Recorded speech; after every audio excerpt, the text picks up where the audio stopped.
If you're thinking about it, we're talking about it here on Moral Side of the News. I'm John Blim with the WHAS Crusade for Children. With me, as always, is a distinguished panel. Reverend David Harkleroad, South Point Church, New Albany. Father John Stoltz, St. Aloysius Catholic Church. And Rabbi Stan Miles, Louisville Milton School.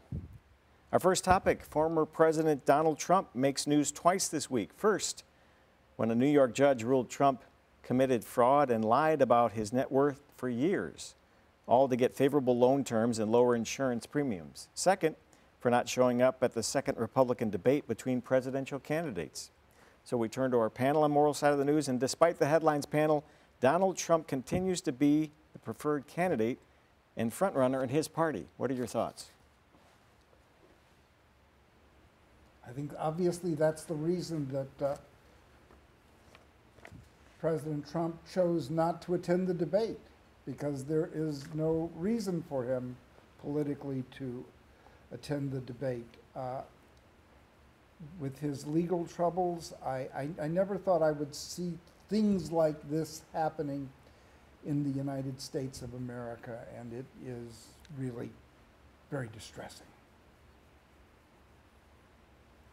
I could see politically why he would not go to the debate, because he would be in a position really to lose if he's already, I think he's politically several points ahead of any other Republican competitor. But also another purpose of debates is just the exchange of ideas, and to hear from a candidate on their own ideas, and to have the debate be an exchange. And so from that point of view, then I think that it's a loss that he was not there, as it can be a loss for any candidate not to be there. You're not only looking at the candidate, but you're also looking at the candidate's ideas. As far as the judge's own determination against Donald Trump in this, one who thinks that politics needs to be out of the courtroom, and that we need to respect the judicial process. Mm-hmm. And so some may look at what the judge's own decision as a kind of confirmation bias. That is, he was already against Trump, and so therefore he was looking for evidence against the former president. He found it and then used that. Some could think that way, but I would like to think and hope that in many judicial ways that our judges are having a discipline where they are seeking to remove their bias as much as possible and looking to make a judgment based on the wisdom of the law and the law that we inherited in the United States, and also that of the evidence that's there. And so anyway, that's something that's there for that. And I know, and I imagine already in the news, that there's going to be a great division over what people think about the judge's own decision because of that. Yeah, Father John, I agree, especially with what you were saying there at the end. We need to see our legal system do its job, irregardless of politics. Yes. And I don't feel like I need to defend Donald Trump. He is a very immoral man. He's made that clear. And that's not really in question. I think we know that that's the case. I do feel like I need to defend our democracy a little bit. I am concerned that the reason Donald Trump is being tried for all of this and the way that he's being tried for all of this is political. Actually, there's a major mainstream news carrier. If you go on their website, they have a whole web page devoted to tracking all of Donald Trump's indictments and cases in one place. And there's multiple tabs. I don't think we know anybody else carrying this many indictments, dealing with this many cases at one time. There's a lot of things happening in our political system. I think we had a senator today that either was indicted or was accused of some things. And so we've got issues on both sides of the aisle with this. But my real concern is not this individual case, but that as a democracy, we are not targeting people politically, because we want to have a good, free, fair, democratic process. And so I would hope that our justice system can work independent from those politics, like you said. I think it's really important. Mm-hmm. Do we think that Donald Trump will be the Republican nominee? He leads all the challengers combined. If you add all their scores up to his, he still leads clearly. Do we think he'll be the Republican nominee? That's what it seems like. And I'd like to see some new blood from both parties, some new ideas. What is bothering me about the legal situation now is the threats that are being just thrown at those people involved in the various court cases. They're frightening.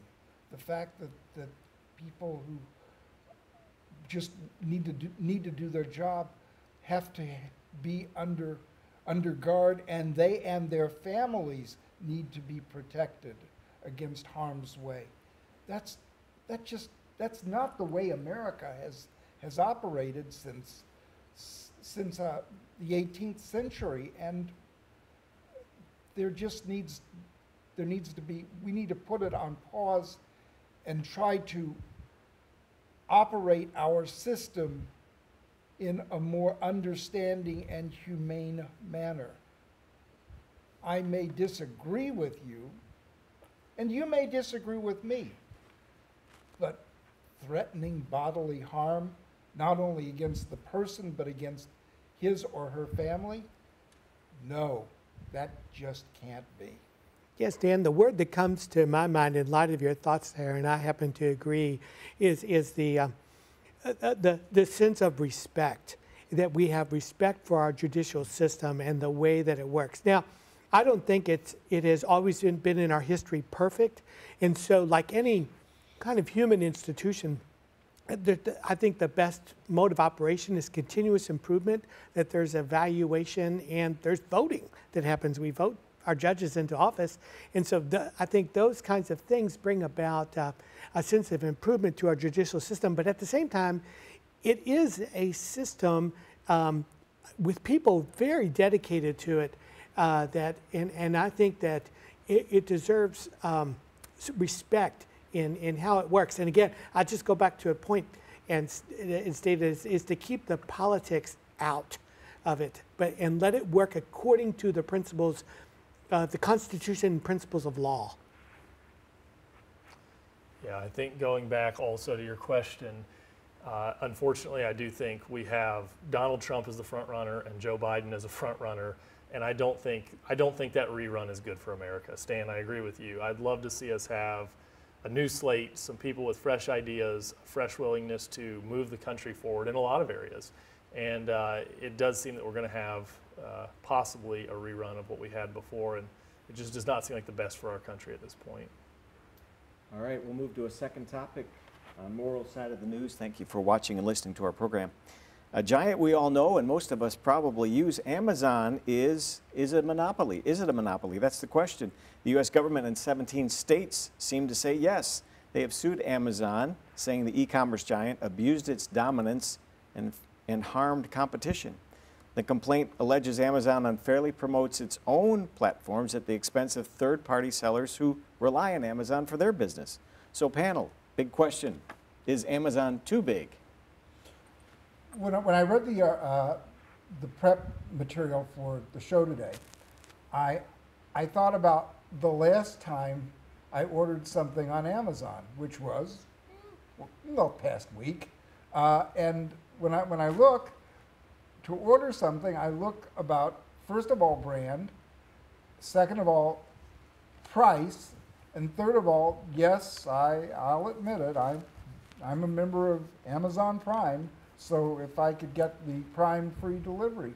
And I don't know whether my brain is being manipulated by Jeff Bezos and the company, but you know, when you order something on Amazon, you are definitely, well, you see the screen, and the screen is what the company wants you to see, and I can see where that would be somewhat problematic. Yeah, I think also kind of reading through the material, I don't know if I have a strong opinion on whether or not Amazon's monopolizing certain things. I think some of it seems to have to do with what they choose to put to the front, what kind of algorithms they're using, who's getting the space. So, you know, I guess I'm glad in one sense, again, back to our process. There's a process there to determine those things. But You know, as a part of this clergy group, I'm always kind of thinking, what's the moral aspect of this? What's the moral side of this? And it's a reminder, there's an ethical, moral aspect to economics. Here it's on a large scale. I think we're going to talk later about it on a very small scale. And in general, as things grow, they get harder to maybe wrap your mind around, harder to single out what exactly is going on. So I don't know if I have a strong opinion on the lawsuit. I'll be interested to see this unfold. But certainly there's a level of fairness and rightness that can be there or not be there when it comes to these kind of economic issues. Yeah, I think it just seems to be complicated, too complicated to make an evaluation from my sense. The only thing I can think of is that Amazon has grown to such a way, and I think whenever businesses grow, they grow in a sense of self-interest. So they are looking for their own selves, and then they grow in a sense of self-interest so much and get so big that they crowd other people out. It happens to be, or it has to be, like third parties to tell them, you know, there's just no chance for another business to sort of to get in. You've gotten to be too big. You're monopolizing the economy, and I happen to agree. There is a moral sphere here for that. A good capitalist economy, I think, would have a fairness of opportunity, you know, for smaller businesses that are starting. That may be really good and good for the community. We also have to look at it as before, during, and after the pandemic. You know, the last time we were in this studio, it was in early March in the year 2020. We don't live in the same world being back in the studio. I'm going to take just a minute, and I want to thank John Blim, who is our moderator, because John, you kept this program alive during the pandemic, not only alive, but also with the same spirit that we've had for the past, oh goodness, over 60 years sitting in this studio. And thank you for doing what you did. But when we look at when we look at the pandemic and Amazon specifically, I don't know about you guys, but I was distressed about supply chain issues early on in the pandemic. And I would go to my local store, be it Kroger or Costco, and things that I took for granted wouldn't be there. And so my only recourse was to get online and order them from Amazon. And if memory serves me, I think I paid, I don't know, I don't remember paying anything that I would consider to be gouging, but I do know that if I would order it from Amazon, I would get the merchandise within 24 or 48 hours and I would have it. And I could go from there, and I wouldn't have to put myself in harm's way before I was vaccinated to go into a store and get it. So I think there are some good things here too. We're talking about capitalism. First of all, thank you for the comments about being online. I think we look a little older in high definition is all I'll say now that we're back. Okay. We're talking about capitalism here, though, but if you remember, just a few weeks ago, the U.S. government is taking on Google, and Google just turned 25 years old. Somebody comes up with an idea, builds a big company, now we say it's too big.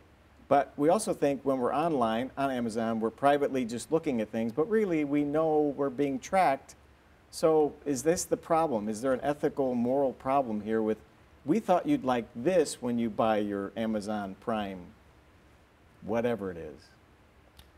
Every day I get suggestions. Wouldn't you like this? Wouldn't you like that? But that's what they are. They're suggestions. And I would have to say 98% of the time, I ignore their suggestions. I would say if we dug into it, there's probably some ethical, moral questions there. But on the list of moral problems in our world, they'd be low on my list to start working on. I think the transparency that's happening would be the highest on that list for me. Are they being transparent about what data they're taking from you as a customer? And if they are, It's part of their marketing. It's part of their business. I don't think any of us are unaware this is happening. So out of their list of issues, I would say just transparency would be key for me. I agree with David. I think that there's some ethical questions there that may need to be explored. And I'm looking at this as marketing that we're not quite used to maybe. And that is, we're used to marketing on sort of a grand scale, a sign that everyone can see. So now here's marketing that's become very personal, maybe according to the choices that we've made, things that we bought in the past. And so I don't think we're really used to that still. And I think that brings up some questions and makes us wonder about that. And transparency, I think, would be a very high value there.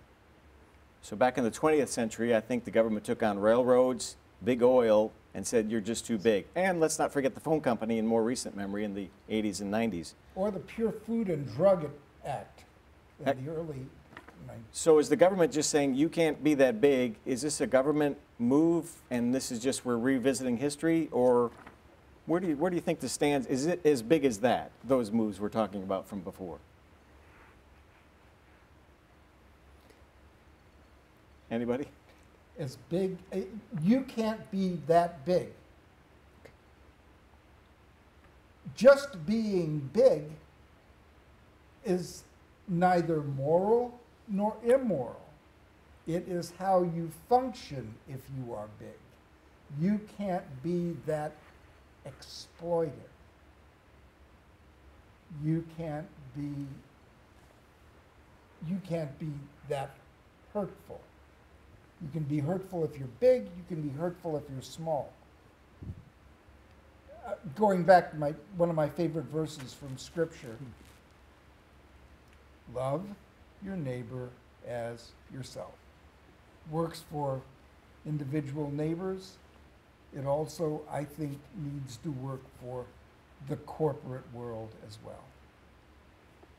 Stan, I think it's a really good word about exploitation over size.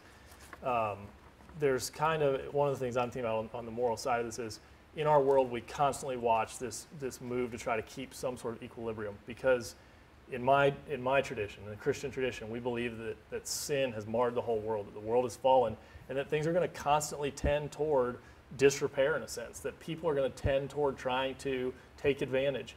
And not in every situation all the time, but there is that propensity in the world. And so there's this constant battle for some sort of right equilibrium. That's why we have governance. We wouldn't need government if this weren't the case. And so I think it's appropriate for the government to be keeping an eye on this.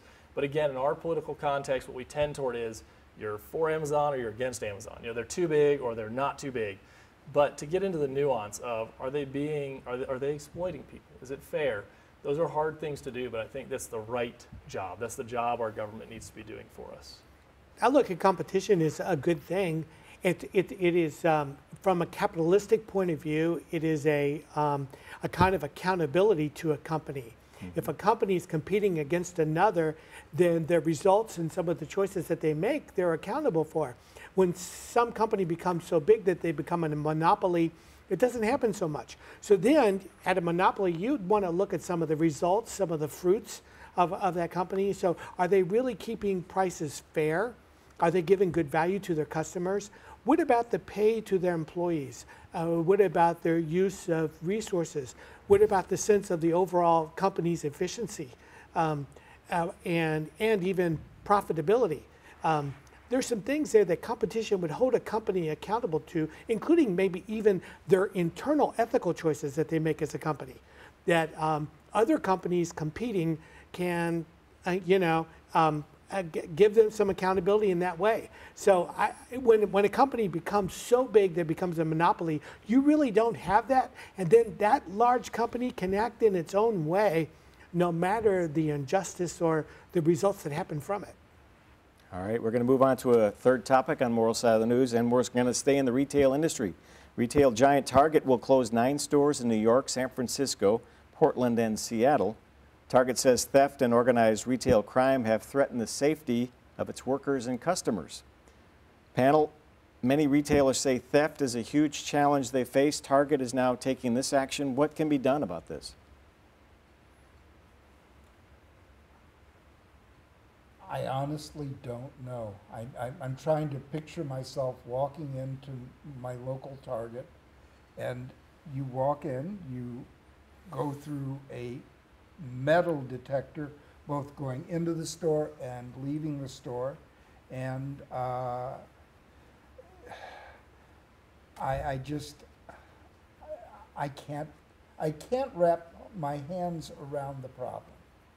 I just can't. I think it's sad because I look at the neighborhoods where these stores are shuttering, and these neighborhoods, in many cases, are food deserts.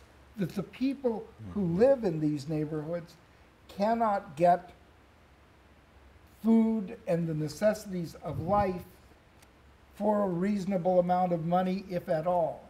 So the fact that these closures are making it hard for people to exist in those neighborhoods, I think there has to be a better solution.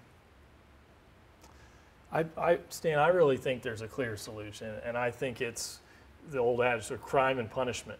I think there needs to be swift and clear punishment for crimes. I can appreciate there's people hurting, but that doesn't even add up to the things that are being stolen, to the way that this is happening, groups coming in together and just kind of blatantly walking the store and taking everything they want. We can observe something really simply. These crimes are not happening in communities that have had strong policies against crime, strong punishment. It's the communities that, funny, get back to 2020 basically, when some things started going downhill, communities that publicly said, we're not going to prosecute crime. These are the communities that said, we're not going to have police officers, we're not going to stop you from breaking the law. And then they're shocked that their stores are closing. It's not shocking. Actually, referencing the Old Testament earlier, Ecclesiastes, I think it's chapter 9, should have checked this morning, but there's a verse that says, basically, when crime goes unpunished, people commit more crime. It's a reality. If we don't have laws that we're going to keep and we're going to enforce, we're going to see more of this. And I think it's really clear because we can look at it on scale in cities. Cities that have are strong against crime and actually enforce the law, they're not having these problems by and large. But it's not cities, David. It's individual neighborhoods. And what I'd honestly like to know,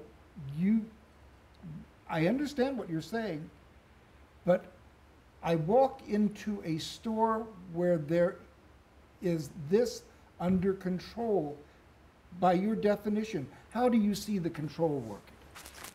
Oh, I think if I'm understanding you correctly, Stan, if you steal things, the police show up and arrest you, they take you to court. If you're found guilty, you deal with the consequence, whether it's a fine or prison time, that there is consequence for crime anytime it can be caught and proven in our court system. I think that the fact that we quit doing that, we have several cities that openly said, we're just not going to do this. And when we did, that's when this began. I mean, it can be really clearly tracked. So I think a lack of just accountability to the law is a massive part of this problem. I'm seeing in two different areas here. One is on the level of someone's individual spirit. Theft is for no good reason, and here I mean a reason the person is hungry and so they're just going to take food. So let's set that one aside. But theft on a personal sense is a sin, and to this personal sin, it's personal sin against God and against community. And that's one sense of looking at this. Also a crime against community as well, and a crime that someone, if caught, could be punished. And so there's that sense there. But here we're also talking about this, not only just one crime, one person, one act. What we're looking at is a whole social, in a sense, a whole social act, major crime, enough where a store closes and moves away, and actually then a community has to make a major sacrifice because that even a retailer and its profits have to be sacrificed as well. That's a whole different kind of experience there, and even sin there. And what it says about a culture in which, again, there's a lack of respect in that we have a sense that the theft just should not occur. It's a sin against other people, and in both ways that are large and small, and it has different implications for each one. On that note, Yeah. comparing to our Amazon issue, this is far less complex. There's not as long of a chain of question marks to get to the problem. There's perpetrators that can be observed perpetrating a crime that is hurting the store, the community, going outward. So both need to be dealt with, both need to be investigated, but I don't think we can simply let one crime off the hook and not the other, or one problem off the hook and not the other. And this one just seems very clear to me in comparison to what we're trying to figure out with Amazon. All right, we've got about 3 minutes left in this program, Moral Side of the News. Thank you for watching and listening. One more topic, and it's more fun. This football season, a Division III player is getting noticed. Haley Van Voorhis is the first woman to appear in a NCAA football game at a position other than kicking. Van Voorhis, a safety at Shenandoah University, brought the quarterback to the ground with a sack just after he released the ball, prompting an incomplete pass. So Haley said, quote, "I just want to show people this is what women can do." So a Division III football player, she's a woman. Panel, what are your thoughts? Let's hear your reaction to this. You go, Haley. I mean, it can be complicated, but if she wants to play football, let her play football. It's a fun story, but I would say just briefly, it contributes to the trans athlete discussion. We see one woman able to compete in a low level of men's football, and we go, this is an astounding feat. And so we can look at the reverse and say, so when a man walks in and dominates a woman's sport, we know that there's a problem. So I think it shines some light on the fact that there is a difference in genders and how genders are built and what they're able to do. So it's exciting, it's good for her, is where she wants to compete, but I think it does call attention to some other issues, questions in our society. John, any thoughts? And I'm just thinking personally for her in that a sense of triumph for her, and I'm sure her family is proud of her accomplishment, and takes some courage on her part, a woman playing with all men, and to compete in that sense of athleticism, that being sort of like first one, not only that she could do it physically, but being into that, like there's a lot of firsts that are there, I think requires some courage on her part to do that. That'll bring to a close our program, Moral Side of the News, this week. Thanks to David Harkleroad, John Stoltz, and Rabbi Stan Miles. You can watch this program again anytime on YouTube. Just go there and search for Moral Side of the News. And Moral Side is also now a podcast. Just go search for it wherever you get your podcasts. Until next time, we'll have an all-new conversation next week here on Moral Side of the News. Thanks for watching and listening. So long.